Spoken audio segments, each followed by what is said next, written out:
Hi, my name's Keely. I'm in Year 13 and I study A-Level Biology alongside Chemistry and BTEC Business.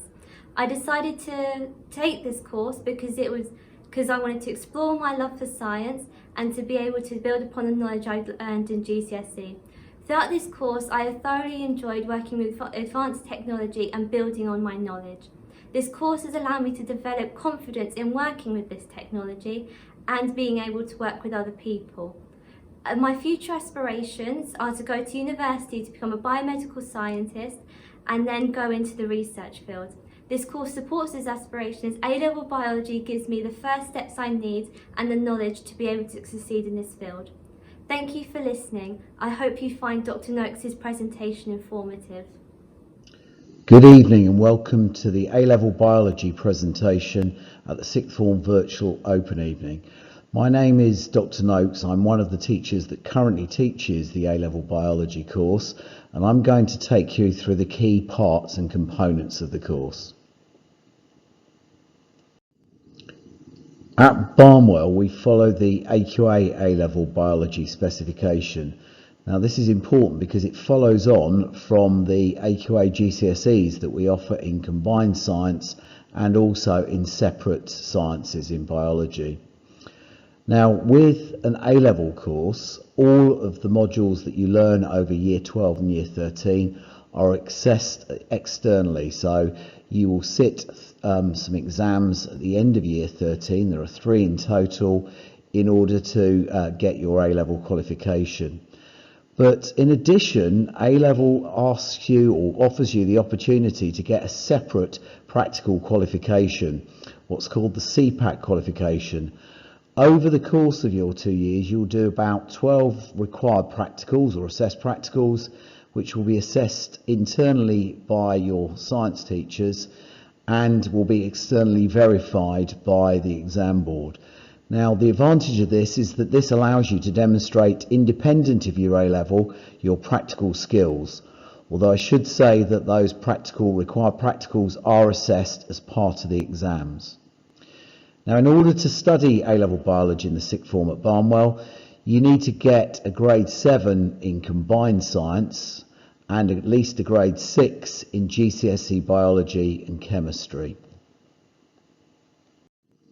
Studying A-Level Biology allows you to develop a number of key skills as far as the topic is concerned or the subject is concerned. It allows you firstly to develop essential knowledge and understanding of the different areas of biology and, as importantly, how they link to each other.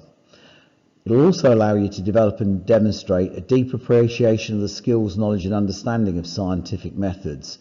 So that might link in more to the practical side of biology, but not necessarily. It will also help you to develop competence and confidence in a variety of practical, mathematical and problem-solving skills. Biology also, as a subject, allows you to develop an interest for further study and careers associated with the subject. We'll look at the careers that you might study following biology a little bit later on. And particularly relevant at the moment, understand how society makes decisions about scientific issues and how the sciences, particularly biology, contribute to the success of the economy and society. In A-Level Biology, you'll build upon the knowledge that you developed at GCSE level, both in the combined science course and in GCSE Biology. We look at a number of key concepts. So you'll be looking at biological molecules, things like carbohydrates, fats and proteins, amongst many others. And you'll look at them in quite a lot of detail and look at what they do and how they're arranged. You're also going to look at cells, but once again, in much more detail than you will have done at GCSE level. You'll look at the structures and their functions, and you'll look at the differences between cell types. You'll look at how organisms exchange substances with their environment. For example, you look at how organisms meet their needs for oxygen and get rid of carbon dioxide. You're going to be looking at how variation happens in terms of genetics, a little bit about meiosis in that particular topic, and how organisms are related in terms of different species.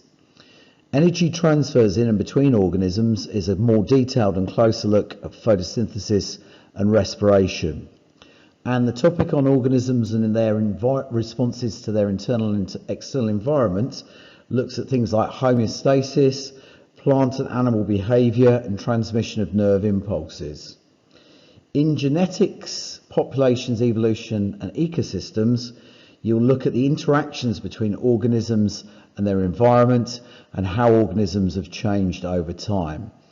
And finally, the control of gene expression looks in some detail at how genes are switched on and switched off in terms of making proteins. These are the topics that you'll be studying in Year 12, the first year of your A-Level Biology course. And it gives a little bit more detail about those key and core concepts. So you can see from biological molecules, not only will you study things like carbohydrates, lipids and proteins that you're already familiar with, but you'll look at things like ATP and nucleic acids in a lot more detail, and the vital role of water in the chemistry of living things. In cells, you'll look at cell structure, you'll look at diffusion and osmosis in terms of transport across cell membranes, but other more complicated processes which are also involved. We'll look at things like cell division, mitosis, and later on meiosis, and how cells recognise each other, and how in humans that links into the immune system. So 4 key areas really of exchange of substances with their environment. So you've got gas exchange, you've got the important idea of having a big surface to a small volume, digestion and absorption, how we absorb the food that we eat, and the idea of mass transport, how the blood system and other systems move things around the body. In terms of genetics and genetic information, DNA, genes and chromosomes, we look at protein synthesis, how mutation can happen through mutation events and meiosis, how there is genetic diversity within populations, how species are created and how they're sorted, and how we go about identifying and investigating diversity.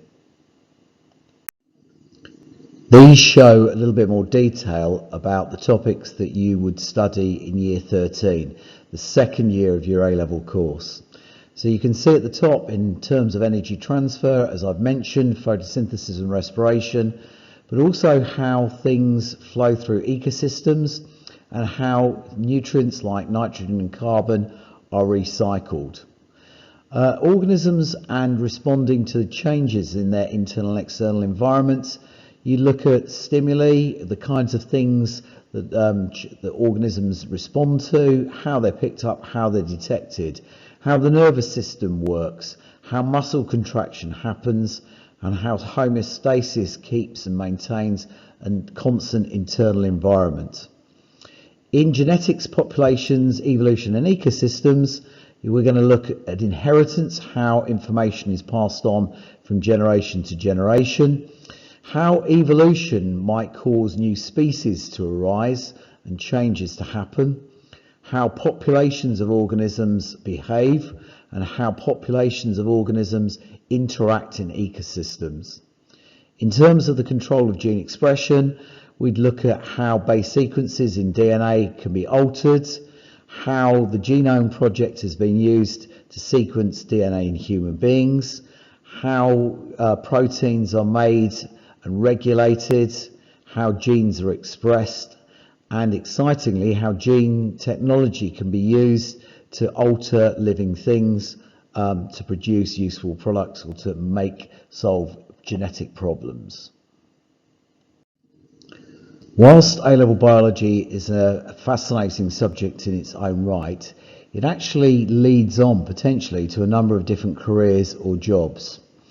Virtually all jobs in terms of medicine and healthcare require some knowledge of A-Level Biology.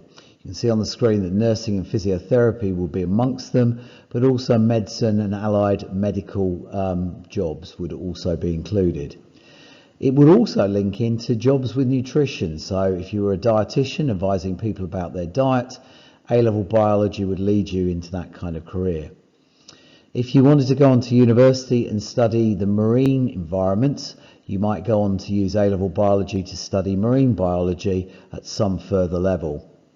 A-Level Biology also might help you if you wanted a job or a career in chemical analysis, so analysing the chemical makeup of soils or rocks. If you wanted to work in an environmental situation or an ecological situation, A-Level Biology would also allow you to do that. And it would fit into any careers and jobs that involve studying the climate and the effects on living things. If you enjoy the practical aspects of the subject, you might consider a career as a laboratory technician. There are opportunities in that particular area. And apprenticeships in STEM subjects would also be something that might be available to you. And biology fits into a number of different science degrees. So biology is a pure subject, marine biology we've also mentioned, but you might look at biochemistry, you might link it with geography, you might combine it with other scientific disciplines. People who study A-Level Biology often go on to quite varied number of destinations. As you can see, A-Level Biology is graded on an A star to E scale, which is the standard A-Level grade scale, and it would contribute great UCAS points if you were considering going on to university, even if it wasn't to study biology or biology related subjects. But not only that, A-Level Biology might assist you into getting into the world of work or even an apprenticeship. So there are a number of different organisations that you can see on the right-hand side of your screen that might employ people with an A-Level Biology qualification. I'd like to particularly stress those people that work in the NHS or in the pharmaceutical industry. That's where A-Level Biology might often and may well usefully be used, but not exclusively in those areas, as you can see from the wide variety of organisations shown on your screen. If you would like to discuss the A-Level Biology course in more detail, or you require some further information about the course and how it's studied, please contact one of the three people shown on the screen. So Mrs. Butterfield is shown there. You could contact her via her email. Mrs. Miles-Williams, similarly, her email might be a point of contact. And finally, myself at the bottom, Dr. Noakes, my email is a suitable place to contact me. Alternatively, please find us in the science department at Barnwell and speak to us directly. We will be in a position to give you further support and advice.